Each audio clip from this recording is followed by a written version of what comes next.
Glad to have so many folks here. I did see the roster and noticed some familiar names, so glad you could join in. And Shanika told me that we had 99 folks, so I would ask somebody to grab anybody nearby and have them log in as well, so we could say we made it an even 100 on this thing. My name is Erik Christian, and I'm with HR Fit. Today we are going to talk about employee communication strategies after COVID-19. I'll be the 1 millionth person to say it, but we are, of course, in unprecedented times for us. There is a lot of uncertainty around. And even though it might not seem like it now, we are going to someday get back to some semblance of normal, or at least whatever our new normal will be. And we will be having regular operations. So now is the time to prepare for that. Now is the time to think about how we're going to engage our employees to make our workplace the best that it can be in the new normal of post-COVID-19. Very briefly about me, I'm with HR Fit. We are an HR consulting firm specializing in strategic HR consulting and outsourced HR support. Go on site when we can, although we've been doing a lot more virtually these last couple of months, as you can probably imagine. And there's a little bit about me, and that's probably more than enough about me. I do have to share one other thing. Quick disclaimer here, I'm an HR practitioner, not an attorney, so this isn't necessarily legal advice. We're going to talk about things to consider in your workplace. We will even talk about some things that talk about various employment laws, but if you're really looking for legal interpretations, that's the place to talk with your attorney. We're all about how to make a great workplace, how to put these things into practice, these different HR components. All right, so what are we going to talk about today? We are going to explore workplace communication strategies designed to re-engage employees with the workforce in a post-COVID-19 world. What the heck is that really saying? Well, the idea here is that we're going to focus on this one component of reopening. So some folks maybe were essential employers and have been operating at full or maybe more than full capacity these last few months. Some folks maybe just have had some essential lines of business they've been able to open. Maybe some have been completely closed down.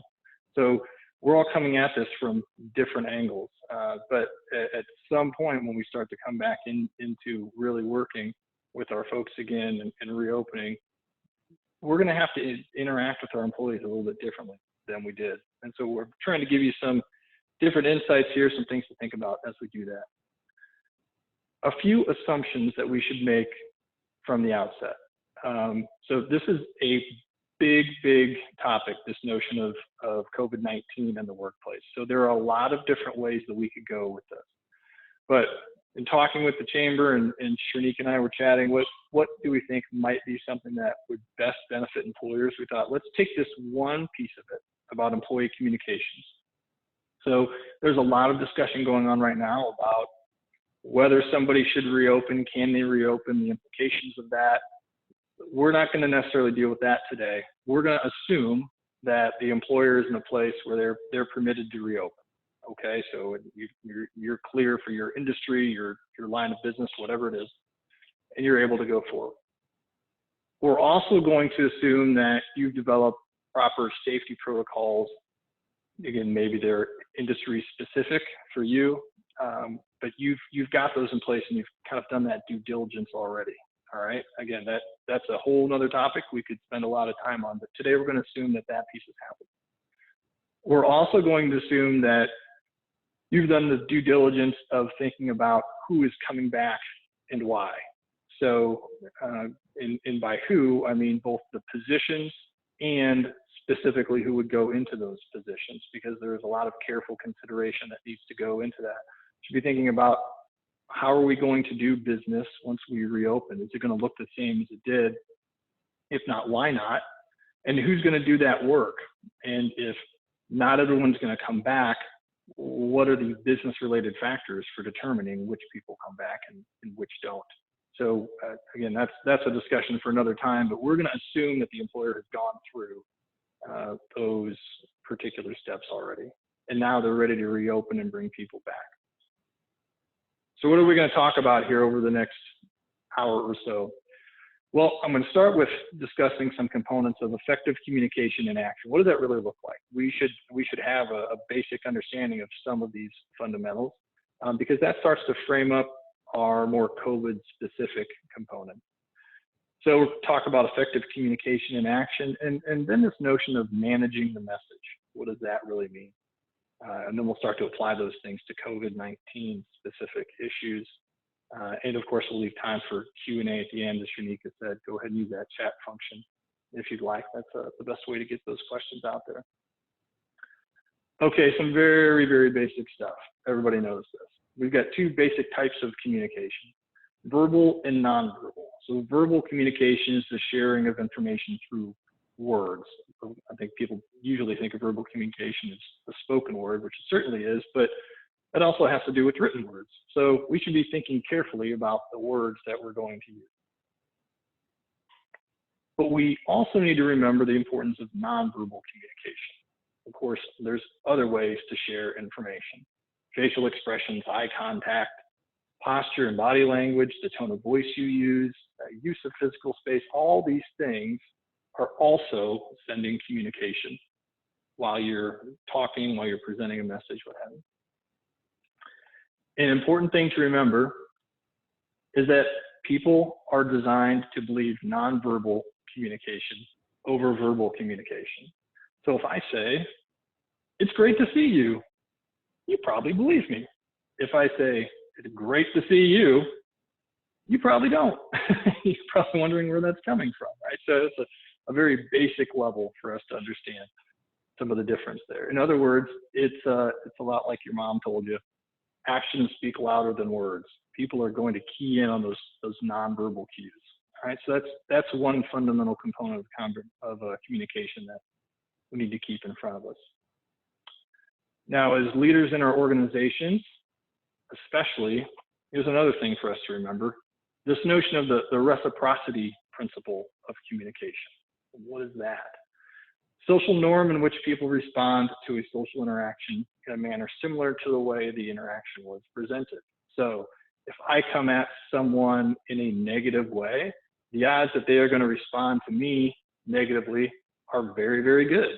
If I come at them in a positive way, the odds are better that it'll be responded to in a positive way. As leaders in the organization, oftentimes we need to make sure that we are responding confidently, calmly, and demonstrating leadership, because that's how we want our people to respond to this as well. If we're running around with our hair on fire, well, what's everybody else going to do, right? They're going to freak out too. So we need to keep that in mind. So again, it's not always what we say, it's how we say it.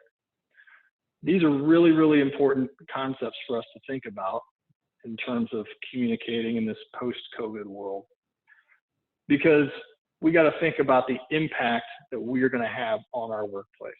You know, we are talking a lot about issues of culture, and the person who has the greatest impact on our workplace culture is going to be the leader.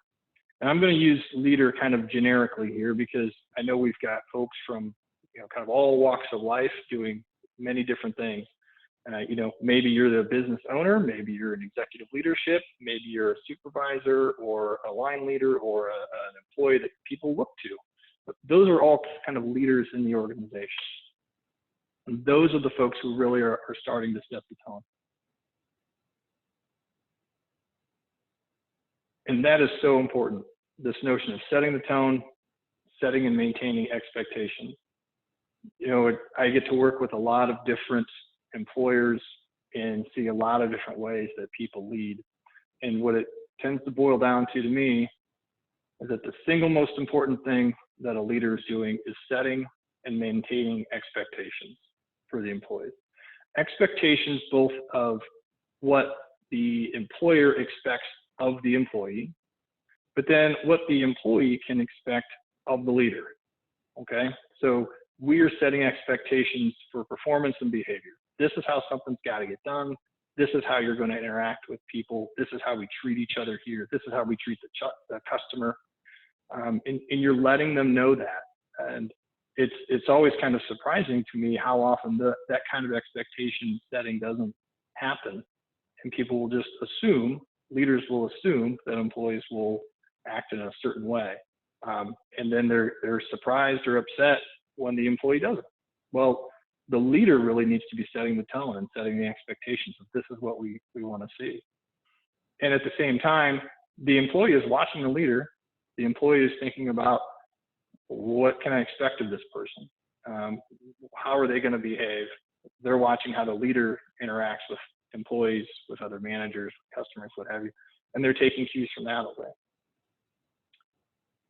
So the expectations must be clear, and expectations must be set in both word and in action. So we need to make sure that people know what it is that's expected of them, again, in terms of nuts and bolts performance, but also in terms of behavior. You know, how the employee is going to interact with their fellow coworkers, how they're going to interact with the public, that kind of thing. So setting is only part of the battle here.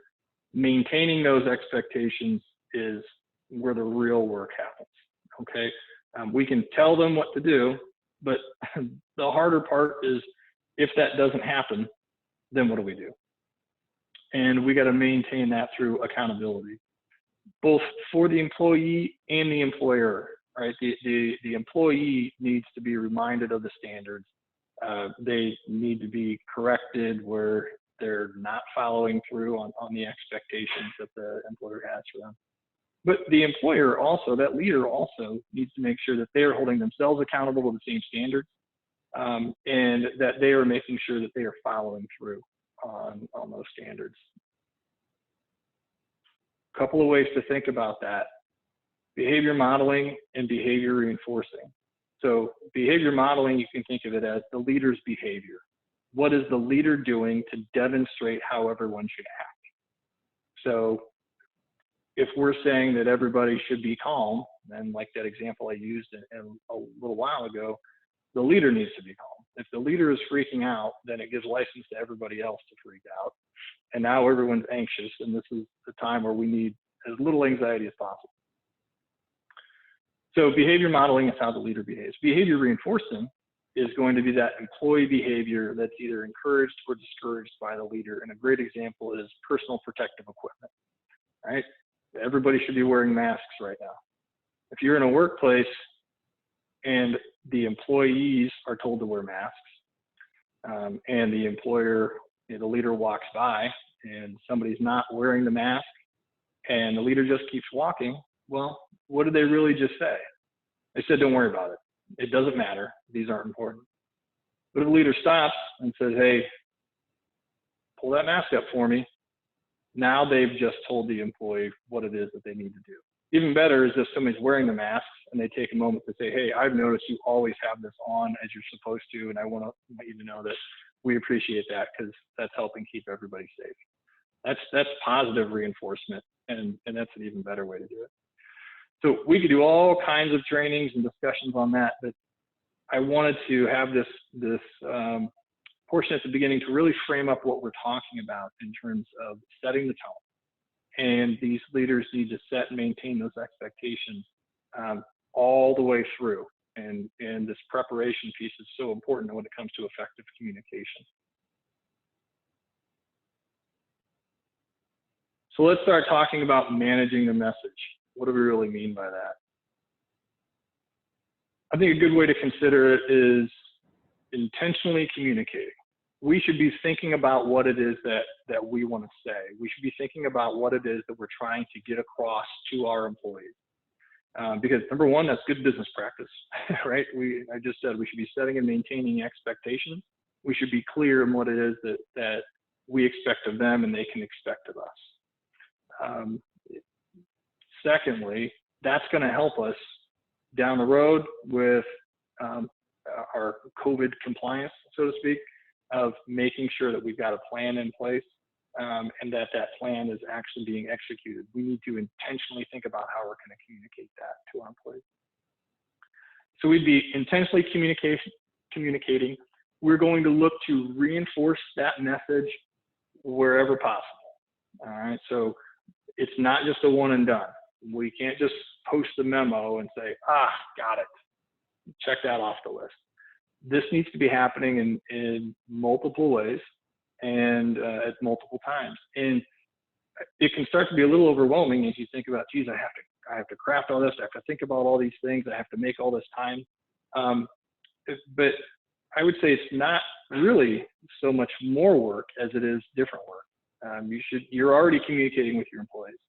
There are, and some of it might be more intentional. Some of it, as we just mentioned there with the behavior modeling and reinforcing, is maybe less intentional. I mean, it's happening all the time. So I would say just think differently. These opportunities to communicate with your folks and reinforce this message are already out there. And you'll be just looking for those and thinking about ways to do them a little bit differently, and make sure that those intentional talking points, that intentional message you've got is out there. Part of managing the message is also overcoming resistance. There are going to be people who aren't buying what you're selling, so to speak. And the best thing to do is to know that going in and think about what potential objections might come up to its different message. And we'll talk more about that here in a little bit, but you should build that into part of your communication plan as well. What are some objections to what it is that I'm saying that an employee might come up with? So managing the message, intentionally communicate, reinforce the message where possible, and overcome resistance when necessary. So let's think about some different components of communication. So we could drill down on communication a lot of different ways, but I think keeping it high level is probably best. And there's 4 main components there. First 2, pretty simple. Communicator, the person making the communication, and the audience, the person or people receiving that communication. So every time there's this communication going on, somebody's saying something and somebody's hearing something, whether that's literally hearing or being said, or whether it's more that nonverbal communication. That is always happening, so let's keep that in mind. Then there's also the method by which the communication is delivered. Spoken word, written word, nonverbal. Even beyond that, we can start to drill down a little more. Is this an email? Is this a memo? Is it a meeting? Well, those are all methods of communication. Another one that's important, another element of communication that's important for us to consider is going to be the context. All right, what are the circumstances surrounding the communication? What are the other things that are going on? On its face, it may just look like another email that's gone out to staff. But we have to remember, right now, everything is impacted by coronavirus and COVID-19. An email that is sent on May 20th of 2020 has a much different context surrounding it than one sent on May 20th of 2019, right? It is a different world we're in now. So we also have to think about what are some different contexts surrounding that. And that will also vary from workplace to workplace. If you're a workplace that produces, you're a hand sanitizer manufacturer or distributor, it is a crazy time, I can only imagine, for you right now. And you're really focused on hiring folks and trying to produce. That's the context around anything you're saying. If you are a business that unfortunately has been shuttered for basically the last 2 months, this is a very different context surrounding the communications that are out there. I'm sure there's a lot of uncertainty about the future. Maybe you've had to lay off staff. So it's going to vary by the situation, but we do well to consider that context. Another effective element of communication is preparation. Effective communicators prepare in advance. So we're talking here about getting ready to reopen. That's what we're doing right now, is make sure that we've got this communication plan and we've thought through this. And one reason why we do it that way is this old yarn that maybe you've heard: they won't care how much you know until they know how much you care. So we're trying to anticipate the employee's perspective on things. We're trying to think about how an employee will receive the message, because we want to connect with them. We want to make sure that they know that we are concerned about them. And once we've demonstrated that we're concerned about them, that we've made the workplace as safe as we can, then they can really start to actually hear us in terms of what's supposed to happen and how we're going to move forward, especially when we're in these such kind of anxious and uncertain times. This is incredibly important. So we want to prepare. I would start with saying, know your role. What are the impacts of you saying this? So, you know, as a leader, you're kind of walking this line right now. I should say, especially now, it's always happening, but especially now, in that you're the leader, you are representing the organization, maybe you're even the business owner. And so it's got a lot more weight to it than if somebody else might say something. You know, you're representing the business. At the same time, you're trying to connect with them on that more personal level. But understand that you always, as a leader, are representing the organization. So even on a one-on-one, on a more informal basis, if you're communicating with somebody, having a chat, it counts. You are as the employer in that instance. Okay, so always keep that in mind. Same time, know your audience, right? Of course, who are you speaking to directly? Who is this group, this particular group of employees or managers or whatever? But maybe think about who you're speaking to indirectly as well. You know, I assume that an email that you write and send out, will be forwarded on to whoever that might be. Assume that if you're speaking to one employee group about reopening, that they are going to speak to another employee group about what you said, okay? And so just know that that group may have questions, they may think about it differently. So start thinking about, when are you going to communicate with that employee group? How are you going to communicate with them? What might it look like? So just know that there's multiple audiences every time that you're communicating. Of course, like we mentioned, consider the context. What else is going on? What else is happening in the COVID world? The context of some of these conversations now is different even than it was 2 months ago, because so much has changed. And so you might also think about who might be affected by whatever communication you're putting out there, whatever directive you're making. How is that going to impact other people in the workplace? And then consider the method. What is the best way to deliver this message? Everything's happening, I shouldn't say everything, so much is happening virtually right now, and via email. It's hard to have that face-to-face, but maybe trying to dial up or set up the virtual meeting is the way to handle the more sensitive conversation, right? Or maybe you do want to have some kind of a paper trail so that you can remember what the heck you said. So there, an email or memo is going to be a good way to go. So consider that method. There's all these different things that you need to go in, that need to go into the preparation. When it comes to the actual content, seek some clarity of yourself.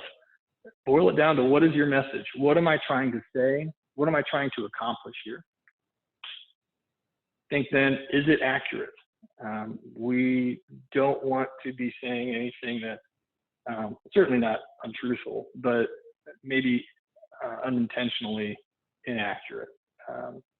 So make sure that what you're saying is really the case. I would make it as simple as possible, not because your employees are dumb, that's not what I'm saying, but when there are times when there's a lot of information coming at people, especially if they're nervous or anxious, the more you say, the less they hear sometimes. So it is best to really boil it down to, what is it they really need to know? What is it you're really trying to get across? You're the leader, so I would try to make this as positive and confident as possible. You know, we're trying to instill confidence in your leadership and the employees, and so think about that in your message. And these are not exactly happy-go-lucky times, but there is a place to try to make the message positive, or at least not negative, not more negative than it really needs to be. Okay, so some things to think about with preparation.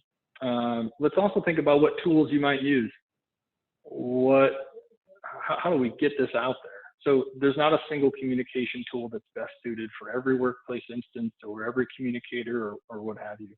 I use the one that best fits the situation.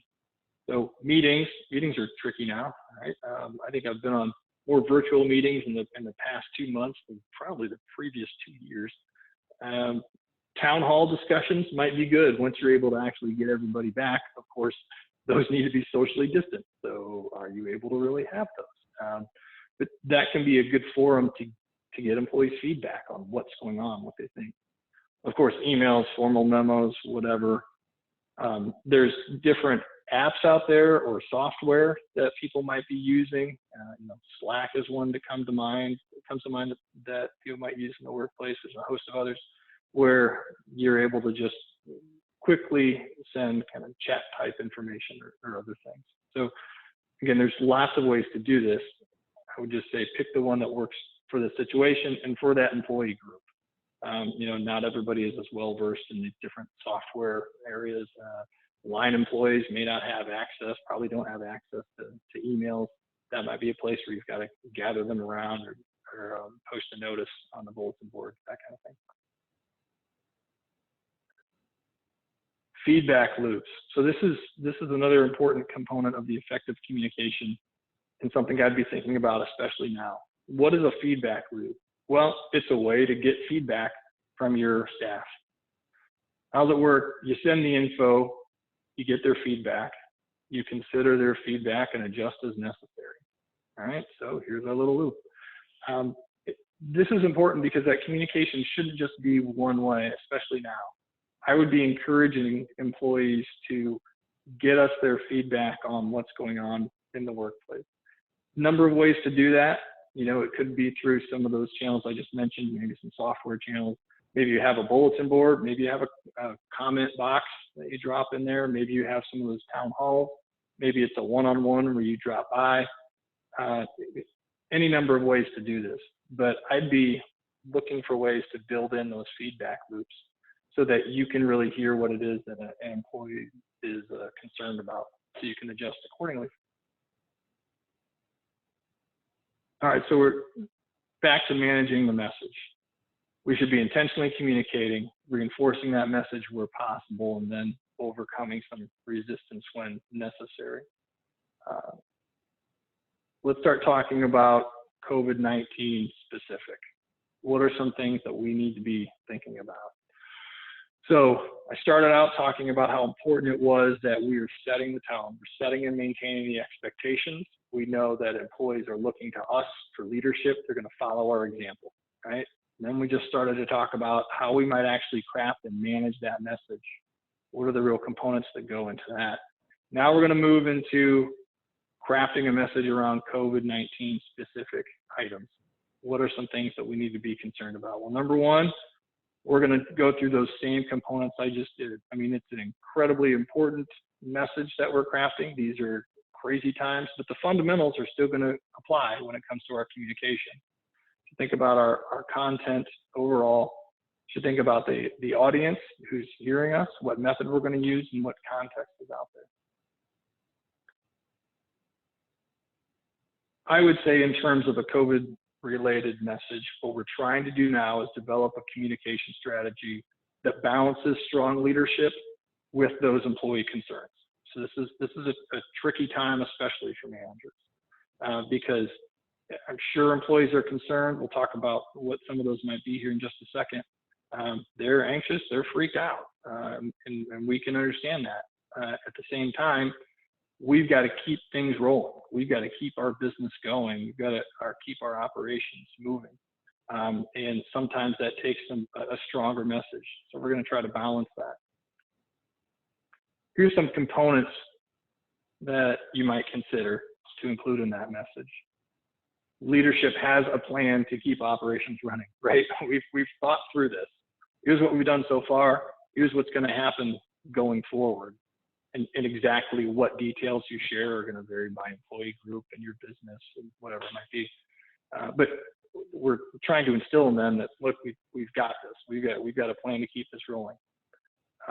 I would also make sure they know that the workplace is as safe as possible. More on that in a minute, but that is going to be top of mind for the employees. I think you want to tell them that they are valued, that we appreciate that they are here. We're doing everything we can to keep as many staff members employed as possible. And we want to hear from them in regards to how to make the workplace safer. You know, we can't anticipate everything. And you also don't really know how some of the stuff's going to work until you get in and try to put it into place. And so making sure that you've got those feedback loops so employees can share their concerns or ideas will be really important. So some things to think about, the highest level message. Let's think about some of the content that you're going to put out there. I think it's probably going to fall into roughly 3 buckets, so to speak. Information, training, and feedback. And information and training are kind of 2 sides of the same coin. You know, information is what the employee needs to know. What is just basic info about what's changed in the workplace, how we're doing things now, some of that message component I was just mentioning there, that the leadership has a plan, all those kinds of things. Training gets to be more specific to the employee of what do they need to know how to do, especially if that's different from what it was before. So that's, you know, simply putting out a memo that says, here's what we're going to do is different than actually walking an employee through a new training procedure. So if there is a new procedure for keeping the facility clean that everybody is going to have to do, then we need to train them on that. It should take all of about 5 minutes, you know, let's say, look, spray this down, wipe it, see, it look good, okay. But that's still training. That's different than just pushing out info. And then of course that feedback loop. Make sure that you've got some way to capture that, one-on-ones, bulletin board, comment box, whatever. So I think those are your main buckets of content: info, training, and feedback. Who's our audience? Employees. And I will say there might be some of you are saying, well, our customers. We got to think about our customers with all this, or the clients we serve. You know, if you're nonprofit or government or what have you. And I completely agree with you. That is certainly something that you need to keep in mind. We're just keeping the focus on employees today because, you know, HR consultants, that's what I do, but I hear you and agree with you. In terms of employees, you know, you've got a number of different groups, and here's just a couple of different ways to think about it. Of course, your executive leadership, the owner, the C-suite, whatever. Managers, maybe then you have line supervisors or team leads, and then you'll have the employees themselves, or individual contributors, team members, whatever you want to call them. And then within that, there'll be different categories of folks. Okay, so we should be thinking about our different employee groups, how that breaks down, and what each one is going to really need to know. The discussions we're having with the executive leadership, of course, are going to be much different than with our individual team members later on down the road. Is that because the executive team is trying to keep something from somebody? No, I would say it's because they're trying to figure out which way they're going to go. And it's going to muddy the waters if they start just having big, wide open conversations about what do we do.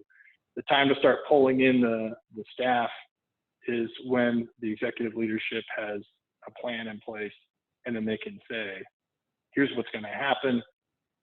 We value you. Here's how you can give us your feedback, those kinds of things. Because again, we're trying to give very clear direction, and we're trying to instill confidence.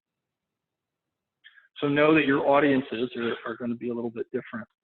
And there's multiple audiences, multiple groups.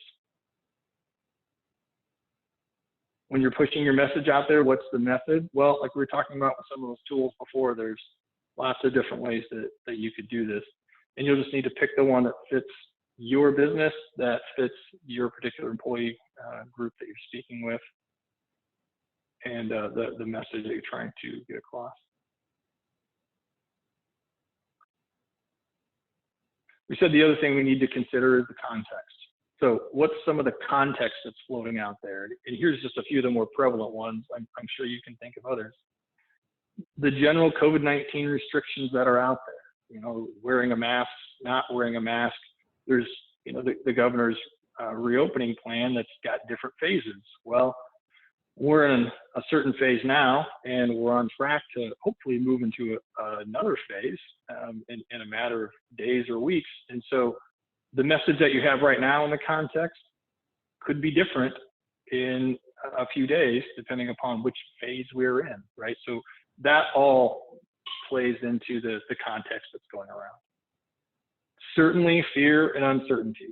That there's no way to kind of escape that. I think everybody is at least feeling uncertainty, if not some level of fear, maybe not very much, to I don't feel like I can leave my house. And I've spoken with employees on both ends of that spectrum. So know that that is out there. Another context is maybe there's been layoffs in your organization. Or maybe you've had to lay off practically the whole staff and you're waiting for them to come back. Or it's just in a few positions. That certainly has a strong context. People will be wondering, what's going to happen there? Am I next? What's the deal? Economic impacts for your employees. So especially if they've been laid off, or maybe they have another earner in the household, their spouse, significant other who has been laid off. So they are likely experiencing some kind of hardship there. Or maybe there's been other home life impacts. Maybe somebody in their household actually has come down with COVID and been diagnosed. So that could be something else that's out there. And so you'll need to consider how you're going to respond to that. And there's a host of others. But just to give you some examples of some things that you want to consider as context for the message. So let's start drilling down a little bit more into some COVID-19 specific content that I think it would be good for you to consider when you're crafting that message. And here's a few categories for us to highlight: return to work, safety provisions, motivating employees, the Families First Coronavirus Response Act leave provision, and general employee concerns, and then this notion of maybe survivor's guilt if you've had to have layoffs. So return to work, if somebody's been off and they're coming back, I would use a return to work notice of some kind. That's going to be really important to demonstrate that they were off, to demonstrate when they started again, at what rate of pay, if that's changed, especially you want to make note of that. If the position has changed, something like that. Those are going to be important pieces of documentation for a number of reasons. Beyond that, I would also be thinking, before they ever came back to work, about the employee experience. You've been in the thick of it as leadership, and you've been really trying to figure out, what does this look like for us?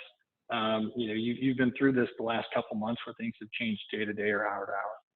Your employees, at the very least, have not had that same level of experience. All right, they haven't had to go into that depth. And especially if they've been gone for a number of weeks, it's going to be different for them. So think about that. What is different about the workplace than when the employee left? I would also think about what is the same about the workplace. That's something that you can reinforce. Hey, we're here still serving the public. We're still serving our customers. We still are maintaining our same quality of standards, what have you. I'd also think about what are some things that they need to know immediately. That PPE question is a good one. Who's got to wear masks, gloves, who's got to clean stuff up, after, the end of the day or after so many hours or whatever it might be. What's the kind of stuff that they need to know right now? And then you might also think, what are some things that might take reinforcement? What are some things that they're going to need reminders on? I drove with my family through a drive-through the other day, and the young lady at the window was wearing a mask that was tucked right underneath her lip. So, her nose was exposed, her mouth was exposed, and, that mask wasn't really doing a heck of a lot. So that manager needed to say something to her and reinforce, hey, you've got to wear the PPE. This has to be on and in place. Okay, so just an example of things to think about in terms of return to work. Let's talk about workplace safety as well. So I know that this is right at the top of everyone's mind. They want to make sure that the workplace is as safe as possible for all the employees, for any customers or third parties that come in. I would think now about what has the employer done already? You know, what are the things that you've already put into place? What will you do now? Now meaning when we reopen. What will you do now, or what will you continue to do? You know, maybe you've been a place where you've installed plexiglass partitions between the employees and the public. So I would say, hey, we put these in place to help keep you safe. This is new. We're going to keep these in place for so long. We've got spots marked on the floor of how far apart people are supposed to stay when it's a member of the public. We've got X's on the conference table that indicate where somebody is supposed to sit when we're actually having a meeting, so that we are social distancing within our offices, those kinds of things. Of course, what do employees need to know? So we can prioritize that in terms of workplace safety, PPE, cleaning schedules, things like that. I would also be thinking, what will you do as an employee, as an employer, once an employee is diagnosed?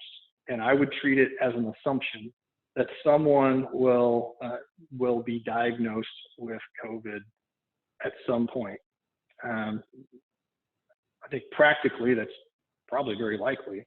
But even if it doesn't happen, you have approached it in such a way that you were ready to go. And I would expand that beyond not just someone saying, hey, look, I've just tested positive for COVID, I have to go quarantine for 2 weeks. But I'd expand it beyond that for someone to say, my spouse has tested positive for COVID.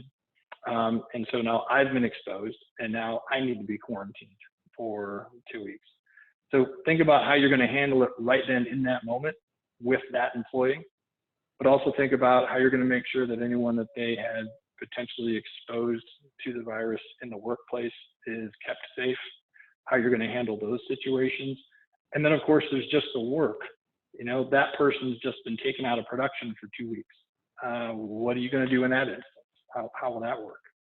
So I think that's an important piece, is to just assume that someone will be diagnosed and then think about how you're going to handle that in that moment and beyond. So a lot more we could talk about workplace safety, but I think those are important considerations in terms of the message. The Families First Coronavirus Response Act. All right, this came into effect April 1st.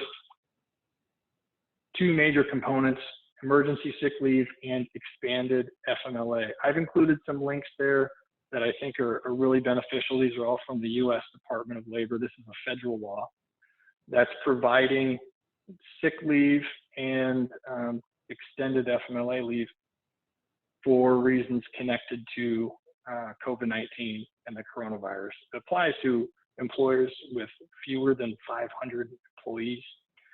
And so there's more info there. I found the Q&A to be particularly helpful.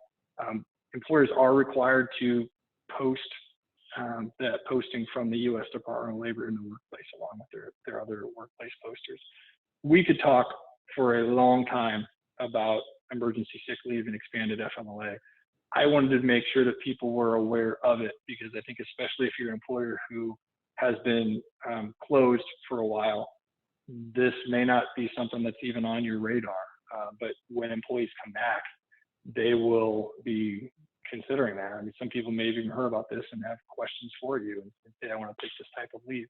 But you'll want to develop a policy and be able to document the use of leave, especially because there are tax credits connected with the use of leave, and you have to be able to demonstrate that. You have to be careful with how you do that. There's a lot of different provisions that go along with it, but that's an important piece that you want to research, because employees, back to this notion of communication, employees may start asking you about that. At the very least, you have to be posting that poster, and that may draw some questions.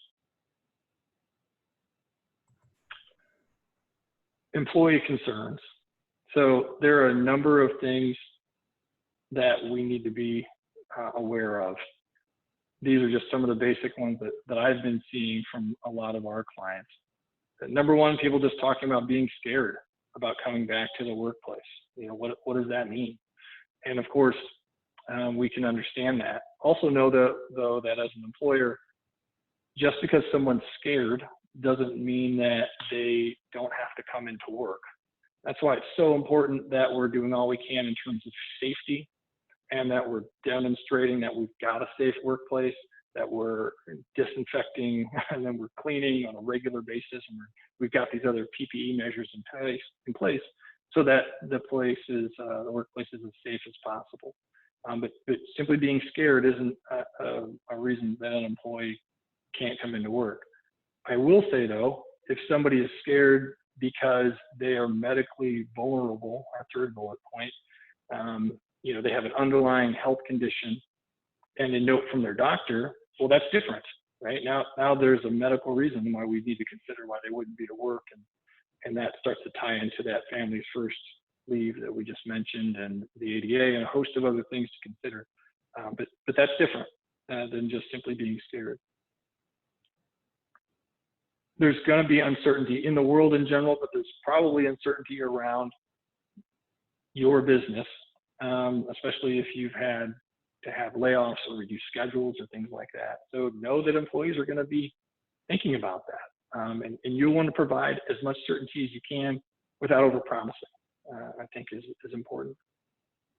I mentioned just a second ago about medically vulnerable staff. Think about how you're going to handle those questions if someone brings that up. And I would say that it should be along the lines of what I just mentioned. First of all, make sure you're doing all you can to make the place as safe as possible. Secondly, communicate that to the employees. Third, if someone is saying that they have a medical condition, okay, well, we just need a note from your doctor verifying that and telling us what accommodation it is that you need, so we can see if we can in fact accommodate. You will probably have employees facing childcare issues as well. Schools have been shut down, but now we're going into the summer, and daycares are still shut down. Now, different programs that employees may have put their kids in during the day are also shut down. So how are you going to handle that? And there are implications with Families First with childcare issues, but just the more practical issue, some employees might not be able to come to work because they don't have anybody to watch their children. So know that there will be concerns out there like that. Motivating employees. This is going to be, could be a challenge. I would be engaging them like we've talked about in terms of those feedback loops. Conduct regular check-ins, seek employee input in whatever is the best format. But you want to make sure that they know that they are part of the team, and that you want to stress we're in this thing together. I think we've heard that in a number of different venues now. You see it all over the place. It's a great message. They need to know that we're in this together, especially that it's crucial that they be at work and productive. And you may even have to go so far as to say, look, if we don't have people here at work doing the work, there might not be a workplace to come back to at a certain point. We need folks here so that we can produce. Because if we don't have the revenue, and then we're in a bad way. So you may have to even go so far as that. But you can also stress about how their coworkers are relying on them to come in and do this important work, as well as their customers, clients, the public, those kinds of things. So that is going to be tricky, but that's the approach I would use. Engage them and stress how important it is that they are here and productive. So we're starting to come to the tail end of the presentation, and then we'll have a little time for questions and answers. But I wanted to speak to a few things about handling difficult conversations. So the odds you'll have to have some kind of a difficult conversation, or already have over these last few months, is pretty good. I would start by knowing your message. What is it that you're wanting to say? Okay, come up with some talking points and have those in place. Then think about your desired outcome. So let's say an employee is not coming to work like they need to. I would come in there saying, okay, well, my talking points are going to be, the attendance policy. So why are you having trouble coming to work? I'd want to know the desired outcome, which I would say is getting them to work and keeping them at work. But also know that if they are going to really push back and say, I'm scared to come to work, how are you going to respond to that? Right? Think about what your response will be there. Those talking points will help you along those lines. And if you know your desired outcome, which is bring them back into work, that will be helpful as well. And I would also think about when and how you'll close the conversation. And at what point are you done talking to them? Because if it's a really difficult conversation, an employee may be a little shell-shocked. They're taking their cue from you, and they may just they may sit there and not really know exactly when we're done talking, when this is finished. So think about how and when you'll close that conversation. At the farther end of the spectrum, maybe the employee starts to get really upset. Maybe they start to get kind of belligerent, and know how much is enough, and when you're going to say, you know what, I think we're going to have to be done here. Maybe we'll come back to this at another time, or maybe the employee needs to take the day off, with or without pay. Those all get situation specific. The point just being, think through that all the way through the end of the conversation, how that might look. When you're having those difficult conversations, connect with the person. If it is really a performance issue or something like that, try to put yourself in their shoes. Ask what it is that they could do differently. Ask their understanding of what's expected. Remember, the leader is the one setting those expectations. Listen actively, confirm your understanding, make sure that you heard what they were saying in the right way.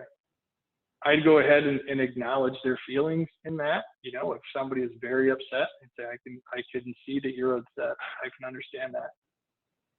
I would stop short of saying, I know how you feel, just because it's hard to always know exactly how somebody else feels. And you may not, and now that's started to put some distance between you. I'd try to find some common ground, if at all possible, and reinforce your message with nonverbal communication. If you're trying to have an understanding conversation, you're trying to get to the root of why someone's having trouble with their work, I wouldn't start out with an accusatory tone, of course. Seek to understand. Don't assume, don't interrupt, don't go on the attack about different things. Don't disregard the feelings of other folks. It's stupid. How could you possibly feel that way? Don't allow emotions to take over. It is okay to stop and to move away from it. Don't impose your own personal values or beliefs on the situation or on someone else. We should be making kind of moral judgments about these things. Some things to think about in terms of handling the difficult conversation. And our last topic before we get to some Q&A, this notion of survivor's guilt. So what we're talking about here is, let's say that you've had to do layoffs, and some people are coming back to work and they're thinking, gosh, why am I still here? But my coworker of 10 years isn't, or whatever it might be. How do you handle that? Start by recognizing the issue. And I mean that both in kind of a high level sense of just recognizing that it is an issue, but then in particular with an employee, keep an eye out. Maybe somebody says something like that, or maybe they start talking a lot about the people who used to be here.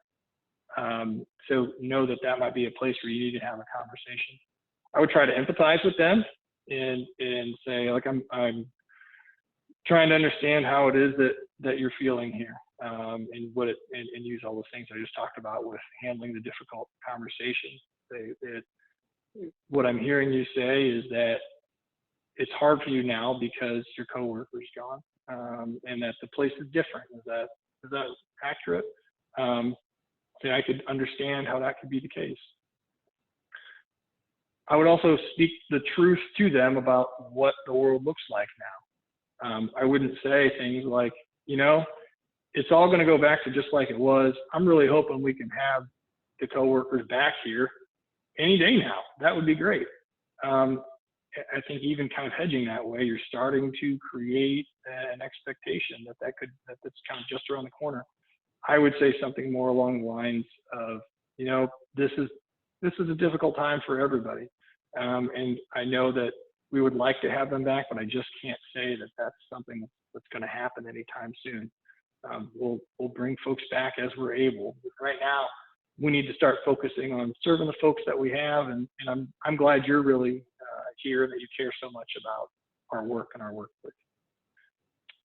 And certainly we're not going to speak ill of separated employees in any way. And I don't know necessarily that the manager would, but if somebody else does, I would correct them on that, because we don't want us to imply that that's okay. You know, we don't want to create that tone of negativity there in the workplace. So that's what we've covered in our kind of jam-packed hour.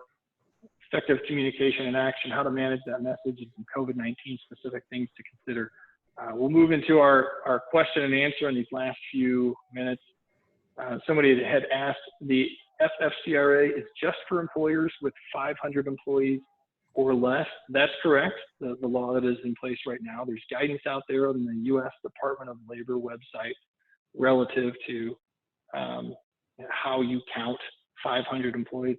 I will say there was a bill that was just passed in the U.S. House that would expand that to employers over 500. However, that's only been passed in the House. That isn't something that's been turned into law yet.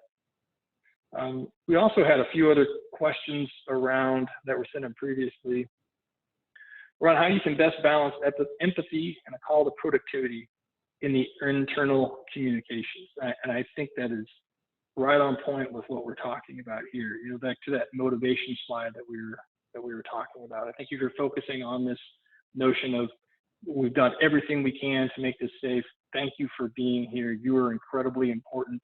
And we're in this together. We need you here because we need to make sure that we're producing and that we're serving our customers, clients, whatever it might be, so that the business can keep going.